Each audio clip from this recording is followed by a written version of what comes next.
आप सभी का पुनः स्वागत है हमारे YouTube channel time to study में। और मैं डॉक्टर सत्यशील चौहान फिर से आपके लिए लेकर आया हूं एक नई वीडियो। तो प्रिय विद्यार्थियों, हिंदी व्याकरण को यदि हम देखें तो रस, छंद और अलंकार ये हिंदी व्याकरण की आत्मा है, यह हिंदी साहित्य की आत्मा है। आज हम चर्चा करने वाले हैं रस की। हिंदी साहित्य को यदि हम अध्ययन करें तो हिंदी व्याकरण में रस, छंद और अलंकार इनका अत्यधिक महत्व है। तो आज हम उसके पहले जो भाग है रस, इसकी चर्चा करेंगे। तो आइए देखें ये रस होता क्या है। मेरे प्यारे विद्यार्थियों, रस ये शब्द सुनने के बाद आपके दिमाग में कौन कौन सी आकृतियां आती है? रस, बिल्कुल सही।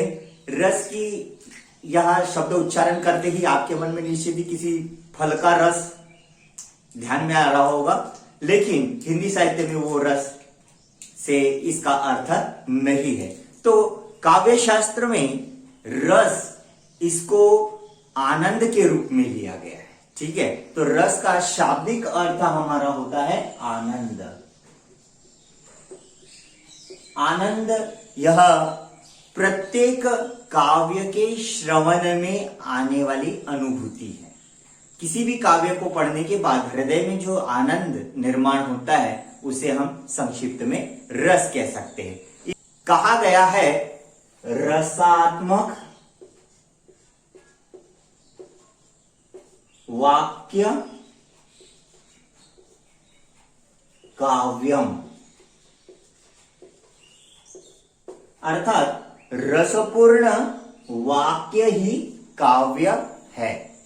रस और काव्य का घनिष्ठ संबंध है। अगर काव्य पढ़ने के बाद आनंद की अनुभूति नहीं होती, रस की अनुभूति नहीं होती, तो वह काव्य नीरस कहा जाता है। तो रस का अर्थ हो गया आनंद। और रस का अर्थ क्या क्या आपके दिमाग में आता है? रस का अर्थ होता है अभिरुचि। कहते हैं उसे पढ़ाई में कोई रस नहीं है ना। तो रस का अर्थ यहां पर यह भी हो गया, रुचि का भी शाब्दिक अर्थ हो गया। तो इस प्रकार से रस, इस शब्द के भिन्न भिन्न अर्थ होते हैं, लेकिन हम काव्य के अंतर्गत इसका जो अर्थ है वह हम लेते हैं आनंद के रूप में। समझ में आ गया? तो रस का सरल अर्थ हो गया आनंद। नाट्य शास्त्र में भरत मुनि ने अपना जो सिद्धांत है उसे प्रतिपादित किया है, और उन्होंने प्रतिपादित किया है विभावानुभाव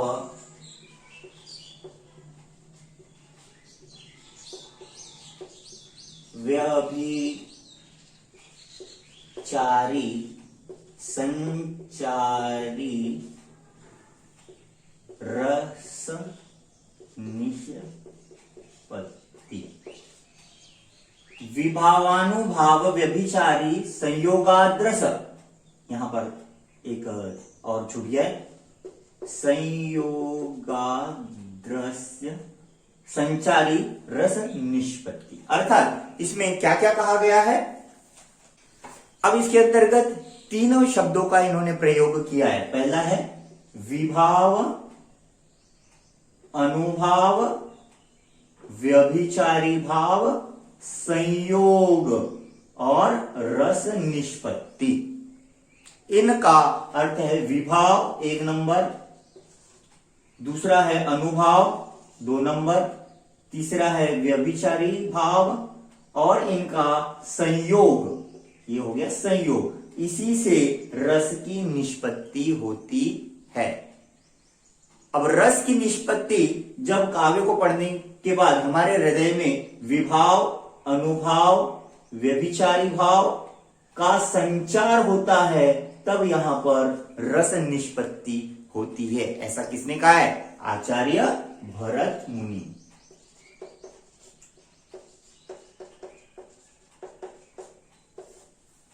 तो समझाने की दृष्टि से विभाव, अनुभाव, व्यभिचारी भाव, संचार, जब होता है इनका समावेश एक साथ होता है हृदय में, तब किसकी निर्मित होती बच्चों? रस की निर्मित होती है। तो रस का यहां पर हमने अर्थ देख लिया है। उसी प्रकार रस के प्रकार देखने जा रहे हैं कि रस के कितने प्रकार होते हैं। वास्तव में रस के 9 प्रकार होते हैं, लेकिन अभी वर्तमान काल में 2 रस और बढ़ा दिया गया है, वात्सल्य रस और भक्ति रस।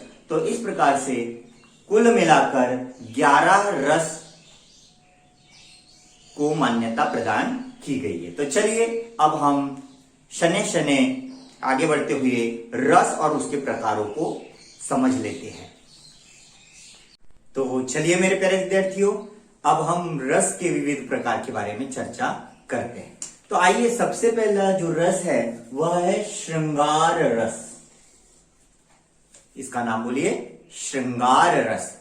तो श्रृंगार रस यह रसों का राजा कहा जाता है, इसे रसपति भी कहा जाता है। तो इसलिए सबसे पहले हमने ये जो श्रृंगार रस है इसको हम लेने जा रहे हैं। तो प्रिय विद्यार्थी ध्यान दीजिए, जहां नायक और नायिका की प्रेम पूर्ण चेष्टाओं, क्रियाकलापों का श्रृंगारिक वर्णन हो, वह श्रृंगार रस की व्यंजना होती है।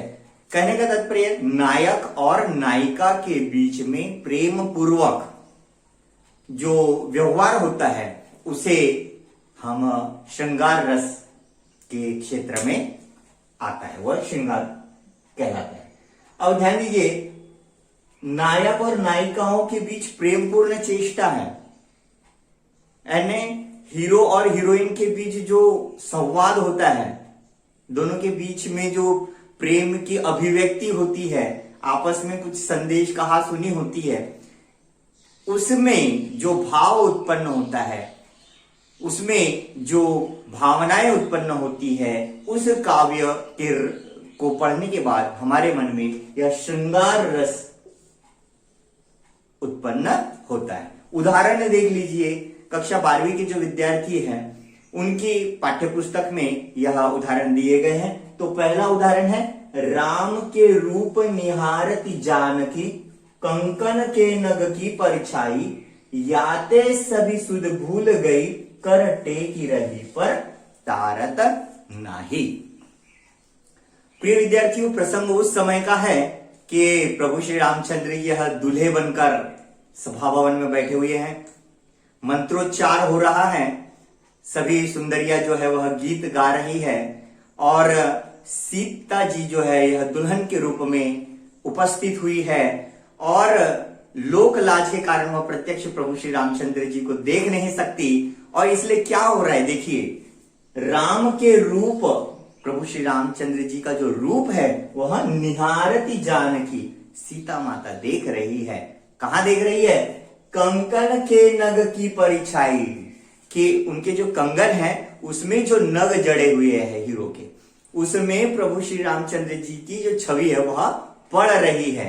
तो प्रेम इतना है और कि देखे बिना रह नहीं सकते, और लोकलाज इतनी है कि आंखें उठाकर अगर भरे भवन में अपने वर को देखे तो वह जो है शर्म की भी बात है। इसलिए क्या कर रही है कि नग की परिछाई, कि वो जो कंगन है उसमें जो हीरे जड़ित है, उन नगों में जो श्री रामचंद्र जी की छवि पड़ रही है दूल्हे के रूप में, तो उसको वो देख रही है। और देखते ही क्या हो गया, याते सभी सुधि भूल गई। और इस दर्शन में कि प्रभु श्री रामचंद्र जी यह दूल्हे के रूप में अतीव सुंदर दिख रहे हैं, उनको देखते हुए सीता जी जो है वह याते सभी सुधि भूल गई, यह सब अपनी सुध बुध वह खो गई, और कर टेकी रही पर तारत नहीं, और अपने पलकों को वह मूंदना चाहती है पर मूंद भी नहीं सकती। तो इस प्रकार से अपलक वह श्री रामचंद्र जी की सुंदर छवि को अपने कंगन के नगों में पड़ने वाली परछाई के रूप में देख रहे। तो यहाँ पर सीता माता के हृदय में प्रभु श्री रामचंद्र जी के प्रति जो अगाध प्रेम है उसके भी दर्शन होते हैं, लोकलाज की जो है मर्यादा उसका भी उन्होंने पालन किया है। तो इस प्रकार से एक प्रेम पूर्ण जो वातावरण में निर्माण हुआ है, इसलिए यहाँ पर कौन सा रस कहलाएगा? श्रृंगार रस। ये जो पंक्तियां है यह श्रृंगार रस कहलाएगी। अब दूसरा उदाहरण देख लीजिए, कहत नटत रिझत खिजत। सभा भवन है, वहां पर नायक भी उपस्थित और नायिका भी उपस्थित है। नायक यानी हीरो और नायिका यानी हीरोइन।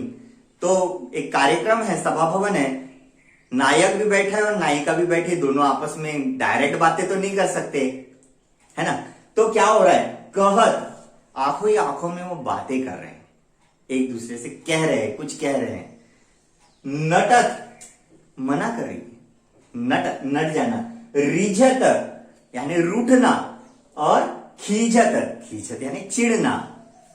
मिलत खिलत लजियात, और नैन यह जो है मिल रहे हैं, बिछड़ रहे हैं और शर्माए भी रहे हैं। सब नेत्रों की भाषा हो रही है, कोई भी वाणी से कुछ नहीं बोल रहा है लेकिन आंखों से बहुत कुछ बोल रहा है। तो भरे भवन में करत हैं कि सारा भवन तो शांत है, लेकिन इन दोनों मतलब नायक और नायिकाओं की आंखों में ही इतनी ज्यादा बातें हो रही है कि भरे भवन में करत है नैनहु नैन सो बात, कि आंखों ही आंखों में 100 बातें हो रही है। कभी रूठ रही है, कभी मना रही है, कभी जो है वह अभिव्यक्त कर रही है अपनी नाराजगी, कभी मान भी रही है, कभी आंखें मिल भी रही है, बिछड़ भी रही है। तो यह एक जो प्रसंग है, यह भी उदाहरण है श्रृंगार रस की कविता का।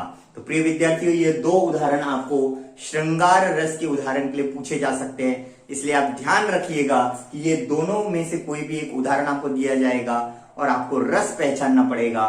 तो आप कौन सा रस लिखोगे, ये जो है पंक्तियां किस रस की है, श्रृंगार रस की। ठीक है, अब आइए हम अपना दूसरा जो कक्षा 12वीं का में पूछे जाने वाला रस है वह है रौद्र रस। रौद्र का अर्थ ही है गुस्सा। रौद्र अवतार या रुद्र अवतार धारण जब होता है तो रुद्र का अर्थ होता है गुस्सा होना, बहुत अधिक गुस्सा। और गुस्सा कब आता है, बिल्कुल जब हमारे मन की बात बराबर होती नहीं तो हमें गुस्सा आता है। लेकिन रौद्र रस यह क्या होता है, आइए देखिए परिभाषा। जहां पर किसी के असह्य वचन है जिसको हम सुन भी नहीं सकते, ऐसा कोई हमें बोल दे, ऐसी कोई बात हमको बोल दे, इस प्रकार की शाब्दिक वाणी कोई हमको पीड़ा पहुंचा दे, तो जहां पर किसी के असह्य वचन, अपमानजनक व्यवहार, कि किसी ने कोई हमारा अपमान कर रहा है या कोई किसी का अपमान कर रहा है, तब जो हृदय में भाव निर्माण होता है। अपमान व्यवहार के फलस्वरूप हृदय में क्रोध का भाव उत्पन्न होता है। क्रोध आता है जब हमारे मन के अनुसार या जो कोई अपमानजनक जो बात है वह कही जाती है, तब वहां रौद्र रस उत्पन्न होता है। तो वहां पर गुस्सा निर्माण होता है। हृदय में कौन सा भाव उत्पन्न होता है, गुस्से का भाव होता है। और गुस्से को क्या कहा जाता है, रुद्र। रुद्र से बना है रौद्र। तो रौद्र रस जहां पर क्रोध दिखाया जा रहा हो तो यह रौद्र रस कहलाता है। अब इसमें क्या होता है बेटा, देखो, इस रस की अभिव्यंजना अपने किसी प्रिय अथवा श्रद्धेय व्यक्ति के प्रति अपमानजनक असह्य व्यवहार के प्रति शोध के रूप में होती है। हमको जो बहुत ज्यादा प्यारा है उसके प्रति अगर कोई अपशब्द कहे तो प्रिय विद्यार्थियों आ जाइए, फिर अब इसके जो उदाहरण है वह देख लेते हैं। तो पहला उदाहरण जो है वह है, श्री कृष्ण के वचन सुन अर्जुन क्रोध से जलने लगे, सब शोक अपना भूलकर करतल युगल मलने लगे। श्री कृष्ण जी जब शांति प्रस्ताव लेकर दुर्योधन की सभा में गए, लेकिन वहां पर उनका जो अपमान हुआ उसका वर्णन उन्होंने अर्जुन से किया। तब क्या हुआ, श्री कृष्ण के वचन सुन, श्री कृष्ण जी ने जब वहां बताया कि किस किस प्रकार की घटना वहां घटित हुई, तो क्रोध से तमतमाते हुए अर्जुन क्रोध से जलने लगे। अर्जुन बहुत ज्यादा क्रोधित हो गए और सब शोक अपना भूलकर, उनके पीछे जितना भी दुख था, दर्द था, उस सब को भूलकर क्रोध में अपने करतल युगल मरने लगे। अपने दोनों हाथ को क्रोध से मलने लगे, मलने यानी घिसने लगे। तो ये जो 2 पंक्तियां है यह किसकी अनुभूति करा रही हमको, रौद्र रस की। उसी प्रकार प्रिय विद्यार्थियों दूसरा उदाहरण देख लीजिए। मंथरा कैकेयी के हृदय में प्रभु श्री रामचंद्र जी के प्रति विष घोल रही थी और बता रही थी कि किस प्रकार राम जी जो है यह राज सिंहासन के लायक नहीं या उनका अधिकार नहीं बनता। तब कैकेयी को गुस्सा आ गया और क्या कहा कैकेयी ने क्रोध के साथ मंत्रा से कहा कि दूर हट निर्बोध, हे चल दूर हट जाओ अज्ञानी, द्विजिह्वे दो जबान वाली रस में विष मत घोल, कि ये इतना रसपूर्ण परिवार चल रहा है उसमें अपनी घृणा के विष को मत घोल। तो इस प्रकार भी ये दोनों पंक्तियों को सुनने के बाद, पढ़ने के बाद हमारे हृदय में या काव्य का जो भाव है वो हमें पता चलता है, और वह भाव है रुद्रता का, रौद्रता का। इसलिए यह कौन सा रस कहलाएगा? रौद्र रस। तो प्रिय विद्यार्थियों, अभी ये दो जो रस है इसे आप अच्छी तरह समझ गए होंगे और आगे हम इसका दूसरा भाग बनाने जा रहे हैं। तो बने रहिए हमारे YouTube channel time to study में। धन्यवाद। और अब अभी भी आपने हमारे इस चैनल को सब्सक्राइब नहीं किया है तो सब्सक्राइब कर लीजिए और बेल आइकॉन की बटन जो है वह दबा दीजिए। धन्यवाद।